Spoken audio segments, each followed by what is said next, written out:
briefly explain what Fragile X syndrome actually is? Yeah, sure. Fragile X syndrome, it is a genetic condition which is caused due to the expansion of CGG repeats in the X chromosome. It's the most common cause of intellectual disability in male children. What is the basic pathology causing the disease, and why do the symptoms vary in different patients based on the age and gender? Yeah, see, the Fragile X syndrome is not restricted. It's not only restricted to this FMR1 gene and associated other phenotypes. So basically, we have this FMR gene which codes for the protein which is involved in the neuronal development and plasticity. So expansion, which is a full mutation, can cause a full-blown Fragile X syndrome, which we find in pediatric age group with children presenting with autism. But there is also phenomenon of pre-mutation, where a partial expansion can impair the protein production, leading to various other phenotypes such as Fragile X associated tremor ataxia syndrome and Fragile X associated primary ovarian insufficiency, and also a new hormone entity which is Fragile X associated neurodevelopmental disorders. So this pre-mutation as well as full mutation both can cause a clinical phenotype, and as clinician we should be aware about this, and we should be able to identify them early and evaluate them with genetic screening. Okay, hello. What is it? Yes. Out. Underneath. Oh, you won. Which food do you like? I love candy. You like candies? No, I know. Which one? Banana tea. Banana. Yes. Yeah, because why do you like bananas? I get energy. I want energy. Oh, it gives you a lot of energy. The both got particles. Wow, that's great. Hello, Mom. How are you? Fine, thank you. Mom, when did you first notice something different in your child's development? So actually it was first noticed by a doctor when he was 1 year, 3 months old. That time he had a cold. So the doctor told me he's not doing patter cake. Patter cake means clapping. She was a British, she is an Indian doctor, studied in Britain. So she used that terminology. So she pointed out first time. I noticed, at that time I could not believe, of course. 1 year, 3 months, I thought she said it's delayed, some milestones are delayed. But when he was not talking at the age of 2 and development was not happening, even by 2 I know they make 2-word sentences. So by 2 I knew something is wrong.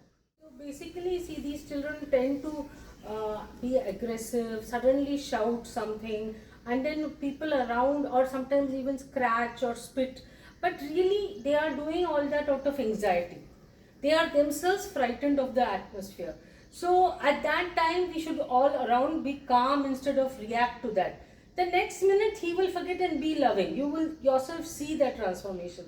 So for the community, I just like people around him, we just want people to understand that the very small one phase is there, just ignore it and he'll be calm and he'll be fine later. And as more and more people accept him, this part of him will change. Because when he's in our house, he doesn't do all that. As a mother, you have any message for the society? Yes, I think mainly that they have to include him in just being nice to him as a normal person. Just because he doesn't know many things or he can't talk many topics, he has feelings. So he can be hurt, he can feel sad, he can feel lonely. So my message to society is that include him, understand his feelings. It is not his mental capacity. If we went to some planet where everybody was Einstein, we will feel like how my son is feeling in this world. He is feeling inadequate. So we need to make him feel he's enough. No need to look at what he can't do, but what he can do. He can be friendly, he can be loving, he can be nice to everybody. So that's my message. What has been the role of Fragile X Society in your and your child's life?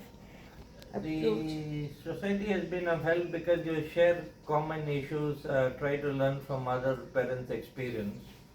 So that's a big thing. Second thing is when you create awareness, more people are aware of the problems these children face. So the society understands that these kind of kids are not normal. So the treatment could be help how they look at this kid and how they interact with the kid is what the society is trying to help, you know, and that is makes a little bit of difference to how things happen.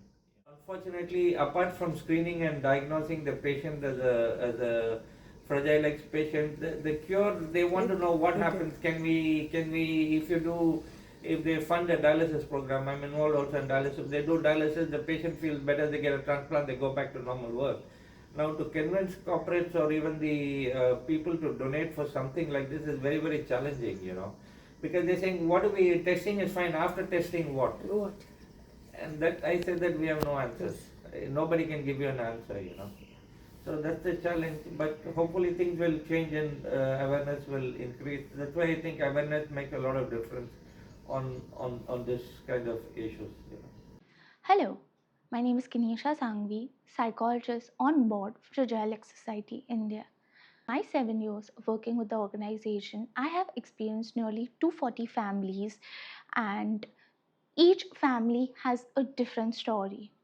The first call with the family requires a lot of compassion and empathy because that's the base of our relationship with the family. We add them to a support group, and when the families share the milestones, sometimes even I get teary eyed. Start of the call, the families feel helpless, and towards the end of the call, the families feel empowered. We have empowered 800 medical students, and they are the doctors for tomorrow. I feel I'm the chosen one to do what I do, and I am really grateful for this opportunity.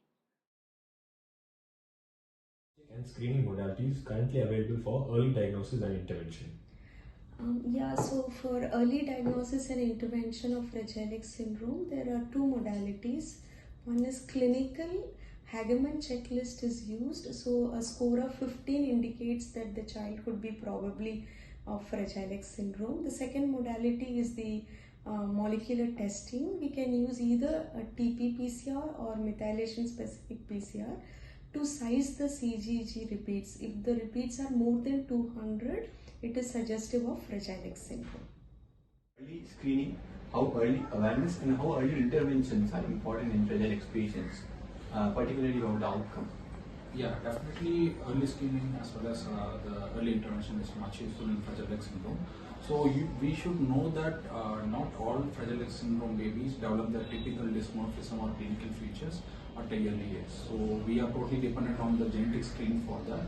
So we use a special Fragile X testing for those group of patients, and well as once these group of patients are diagnosed, we have to start them on multimodal early intervention. So multimodal means it would be multidisciplinary, including physiotherapist, occupational therapist, speech therapist. It should also be overseen by a developmental pediatrician and also clinical psychologist supposed to be needed.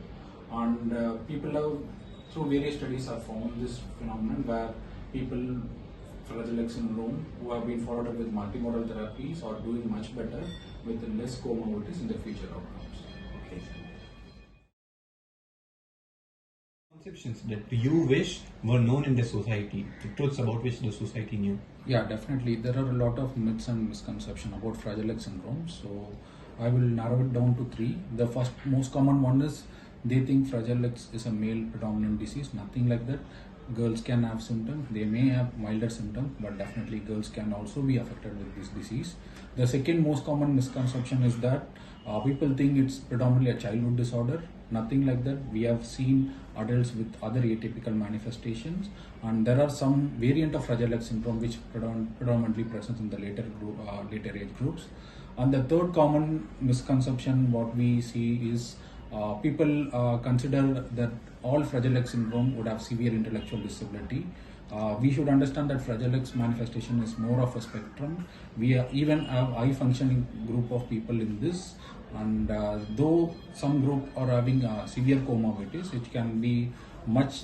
They can, if started treatment earlier, they can come out with much better outcomes.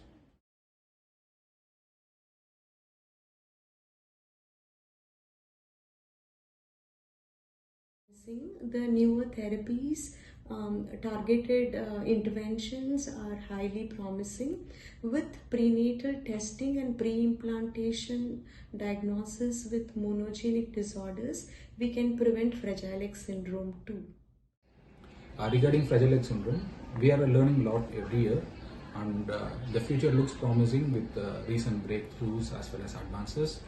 Our job is not only to diagnose and label them, we want to follow them comprehensively and provide them the best possible future they can have.